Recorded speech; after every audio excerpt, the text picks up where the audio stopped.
so hard. Now everything is easy 'cause of you. Well, welcome everybody. This is Thoughts for Rent, Realtors Keeping It Real podcast. And I am so excited with my guest today. My guest today is Kai Zerflu. And what he does is he is a field agent, site evaluator for McKenna Property Management and also Seymour Site Evaluators. And I think it would be fun to dig into some of the things that Kai has seen. You've done this, for about 5 years? Yeah, for about 5 years now. Seen a lot of exciting stuff. Yeah, you know what? Let's tell everybody, how did you get into this crazy world of site evaluations? Well, it's all about who you know in this life, I suppose. And the person sitting to my right happens to be my mother. Hello, son Kai. And I think she had a couple situations happen where she thought, hey, you know what? It would be a good idea to have somebody to get some eyes on the property while even, maybe while a resident is still living there, but most importantly, while it's vacant. So that's kind of how this all started. And 5 years later, we're still going strong. So.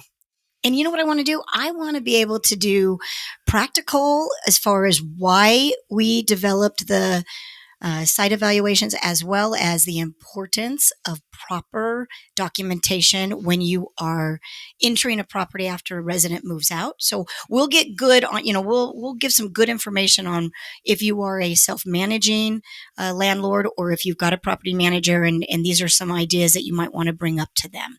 So for practicality reasons, when a resident moves out of a property, we have you go over and do what's called a walkthrough, and you get a punch list together. That's correct. So what exactly does that entail? Give us kind of like that quick summary of what you're walking into and what you're really looking for. The best way I can describe it is probably everything that the homeowner wants to know about their property. So anything that is different, anything that's dirty, broken, damaged, just anything that the homeowner is going to want to know about their property, or anything that the property manager is going to want to know so that they can fix it and get it ready to go back on the market. And how many photos do you normally take at, like, let's just say a 2,000 square foot house? 2,000 square foot house, I'm probably taking about 120, and that's if it looks nice. Whoa. What if it doesn't look nice? If it doesn't look nice, you're talking about 160, 170. Oh my goodness. Yeah, I think that more than anything, eyes on the property means photos and time stamped and dated, because if you are going to hold that resident for any of the damage or anything you're going to do to get the property rent ready, the most important thing is photos. Photos for court. I always look at it as what you got to take to court. You got to prove your case. I also think it's important if it's an out-of-state owner. They want to know what their 500 or something plus investment is looking like. Absolutely. And then as a property manager, I'm going to speak from my pride factor. I love showing a lot of the befores and then the afters, because the afters you can really see what a good property manager can do for a rental in order to get it in rent-ready condition. So that sounds like that's a very logical thing. And you know what's really kind of weird? Kai, people don't do it. And that's something I do not know how they get away with. I don't know. Me too. I mean, in the property management world, they literally allow the resident that's moving out to supply whatever documentation of the property. And I don't think that's a good idea. I don't think that's a good business sense. If you trusted everybody, if you wanted to leave your front door unlocked at night, that's maybe something you could do, but sometimes you can't trust people like that. Definitely not in Las Vegas. No, definitely not. I'm locking my doors at night in Las Vegas. Even though it's a great city, I'm still going to lock that door. So now let's tell a little funny story. I like to pull the curtain back and let our listeners find out about some of the things that you've actually seen. So what is something that's kind of a little bizarre that you walked into? Well, I think the one that takes the cake on this one is probably I was doing a move out walkthrough. So this is no tenant in the property. They got evicted. So a lot of their stuff is still in the property. Oh, wait, they got evicted. Yes. So a lot of their stuff is still in the property.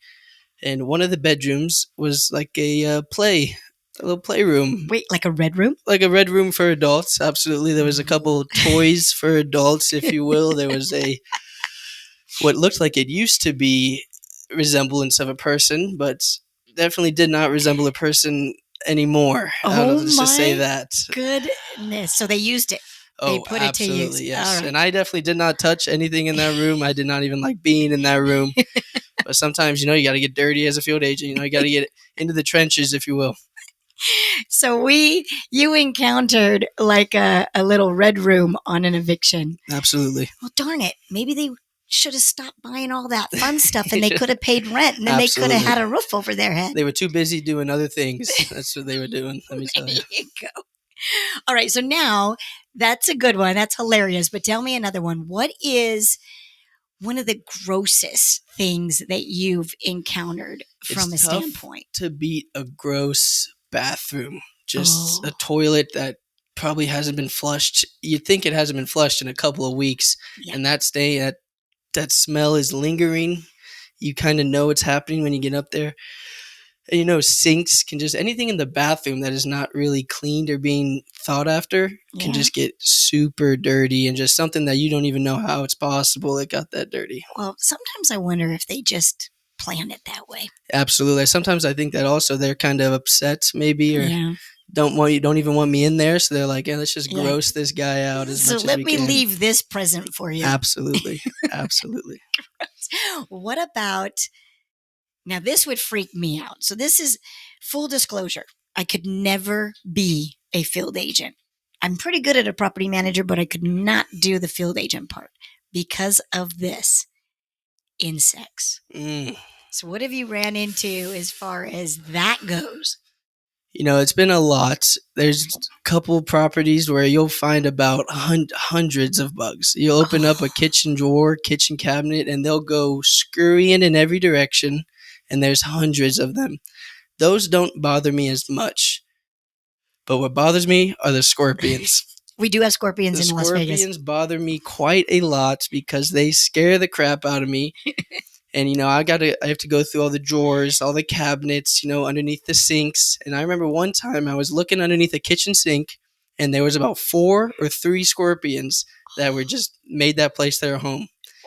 And I about ran out of the front door screaming. Oh, that would scare me. Did you scream when nobody was even there? Oh, no one's there. I'm screaming. I'm screaming and I'm running back. But then you got to go back in there. You got to take some pictures, and then you got to call out the exterminator. So and that's the important thing, because that again is the reason why these walkthroughs are so important, and to do it as quickly as you can when the resident moves out, because you don't want all of that infestation. Let's say you need to get it taken care of ASAP. You need that pest terminator out there. And they need to get rid of any food particles that would have been why, the pests are there in the first place, or the dirt. You need to get in, you need to get it really cleaned, and then they're going to do their chemical spray. And honestly, when it comes to something like with 100 insects, that's going to be spray 1. Then it's clean the whole property, and then it's going to be a spray again. Absolutely. I mean, the good news is, at least I can speak here from Las Vegas' standpoint, we have some great pest exterminators. And after the second spray, we really don't face that, maybe in some of the East Coast areas where it just lingers. We can usually stop that problem by getting the food out, getting the dirt out, putting down the chemicals, and then hopefully the next resident that moves in is clean. I'm also very surprised about how good they are, because I'll go to a property right after the resident moves out. I'll see hundreds of bugs. And then I'm back in that same property a couple weeks later, clean as a whistle. Oh, good. That speaks to we know what we're doing sometimes. Absolutely. Yay! All right. So now we talked about the fact of the importance of getting into a property as soon as the resident moves out. We all know that they're supposed to give you a 30-day notice. But I don't think that they know that, or they don't want to do that. And so once in a blue moon, we have an individual that just skips in the middle of the night.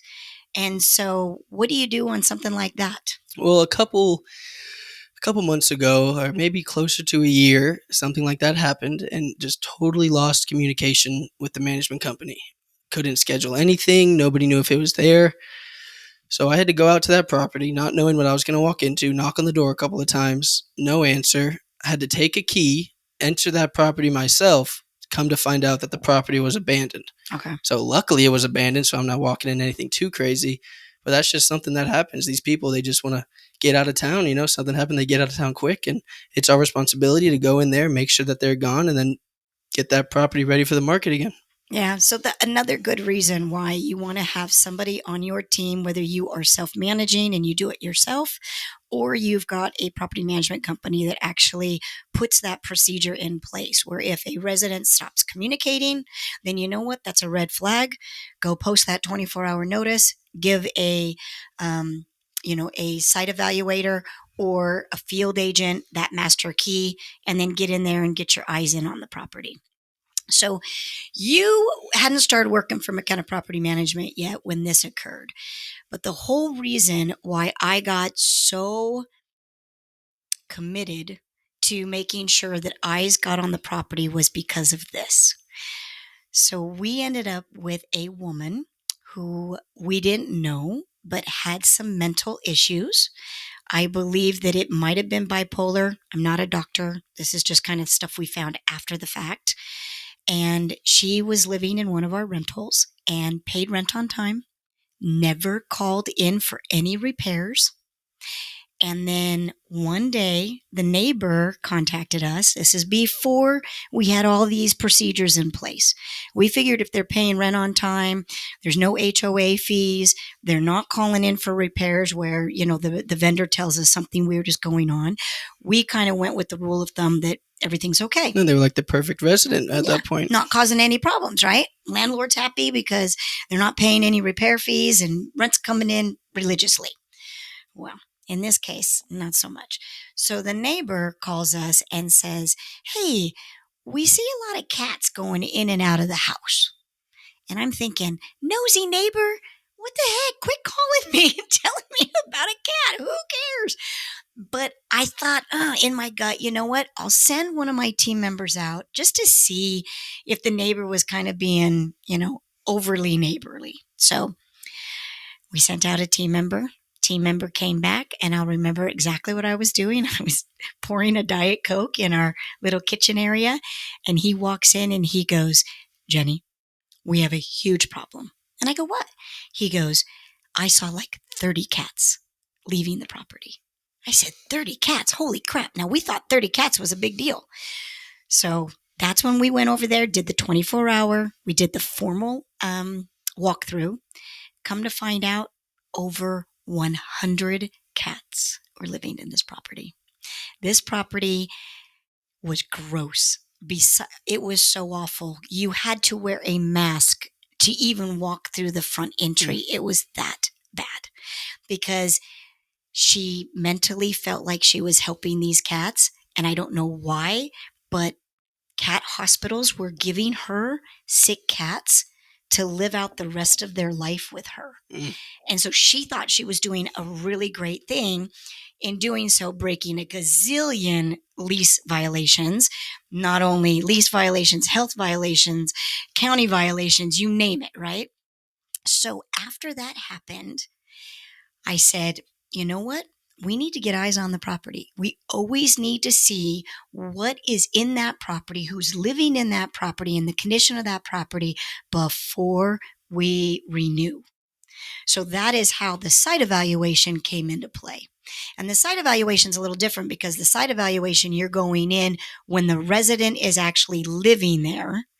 The field agent department, you're going in after the tenant vacates or the resident vacates. So that is why McKenna Property Management is so strict on making sure that there is at least one minimum site evaluation done every year before the renewal, because we do 1-year renewals. And I think that has saved our owners thousands and thousands and thousands of dollars by not letting something go on that's not correct. I don't doubt you've saved your owners a lot of money. Yeah. And I feel better at night. I sleep better at night knowing that we don't have a grow house, a cat house, or anything, a prostitution house. Should I tell that story? Tell it. Oh my gosh.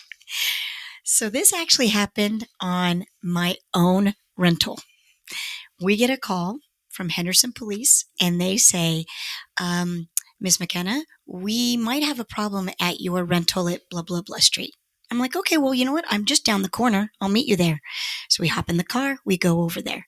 Come to find out, somebody was running a prostitution ring from my master or primary bedroom all night long. So thank goodness the neighbors called the cops. The cops came in, figured out what was going on, got the county records, gave us a call. We went over there. We stopped it too quick. But yeah, had to be on my own rental that we had a prostitution I thought the red ring. room was bad. I should have.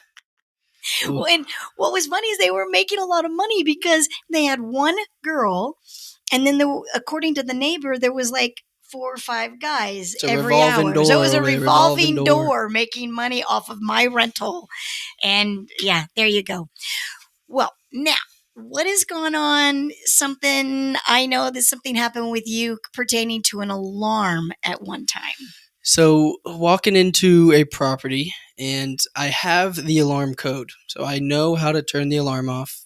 I'm thinking everything's going to go smooth. Well, it was not smooth at all. I get in there and the alarm's so loudest alarm I've ever heard in my life. I put the code in. Okay, didn't work. Put the code in again. Okay, didn't work. Now I'm there for like 5 minutes trying to get in contact with anybody. Just turn this alarm off, please. The neighbor ends up coming over like, what's going on here? Starts looking at me like I'm a burglar. I'm in there ransacking the property.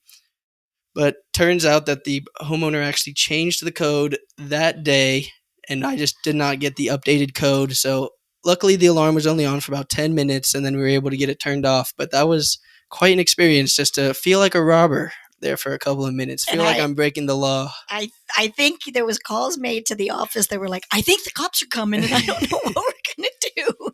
You need to bail me out. You guys need to bail me out here because something's going on. We have the petty cash drawer where we're going to have to bail out Kai because they thought he was an actual burglar. All right, so we don't have much more time. So I want to ask you a couple questions, and just as soon as you think of them, just whatever pops into your brain. Okay. Craziest thing you've ever seen in a backyard? Craziest thing is probably not in any of your property's backyards, but whenever I'm at a house in the summer here in Vegas, it's about 110 on average. I see dogs just in the backyard on rocks, no shade at all. Sometimes it's long furred dogs. You know, my first job was actually working with dogs, so I always have a little soft spot in my heart for dogs. So it just kind of sucks to see that, but so that's crazy to see every time. Yeah, it would be nice if you could do something and like make a little citation or a fine on things like that. Yeah, it would That's be a nice, bummer. All right, what about this one? Weirdest smell or grossest smell you've ever walked into? Grossest smell is easily a dishwasher that had a swamp growing in it. I think there was actually an ecosystem going on in the bottom. The water at the bottom was growing moss, and as soon as you opened the dishwasher up, you would think you just transported into a swamp filled with manure. Absolutely horrible. I will never forget that smell in my life. Don't know how they got it out. Somebody must have. They deserve a Nobel Peace Prize. I don't know how. Yeah, I don't know who did that one, but thank goodness. And then what's the nicest surprise that you've had, either from neighbor, maybe a resident, or anything while you've been doing your job? You know, there is actually one time I was doing a move out, and in the whole house was really clean, so they definitely cared about leaving it how they found it. But the fridge had one thing in it, and it was a little bottle of tequila that I think they left for either the property management company or something. And so I think I actually called you, and I was like, hey, I think they left this here on purpose. Do you mind if I take it with me? And you're like, of course, go for it. So I think absolutely they left that there on purpose because it was the only thing in the property. That's pretty cool. And that made me feel nice. And just for anyone who's listening, in Nevada, when a resident gives you possession back of the property, everything in that property now becomes the property managers or the owners or field agent or whatever. You only need to hold personal property if it's an eviction. But if they give you possession back, everything is free game of what they leave. No, I definitely think they were leaving that on purpose. That's pretty cool. So I was excited to see. Well, so that was our rapid fire wrapping up for our podcast today. Remember, you are listening to Thoughts for Rent, Realtors Keeping It Real. And if you think that you have somebody in your life that would like to hear this podcast, please share it or definitely subscribe so that you don't miss our once a week drop. We definitely keep it real here at Thoughts for Rent. And today I am so excited that Kai was with us, and maybe we'll bring him on again and we'll talk about some other stories. I love it. Thank you, Kai. And for everyone listening, appreciate it. If you have any comments, questions, always reach out. We're here. Thank you. Bye. Oh, there you go. Sound good? Okay, good. I'll pass over to Ireland. Here you go, kid. Thanks, Pops.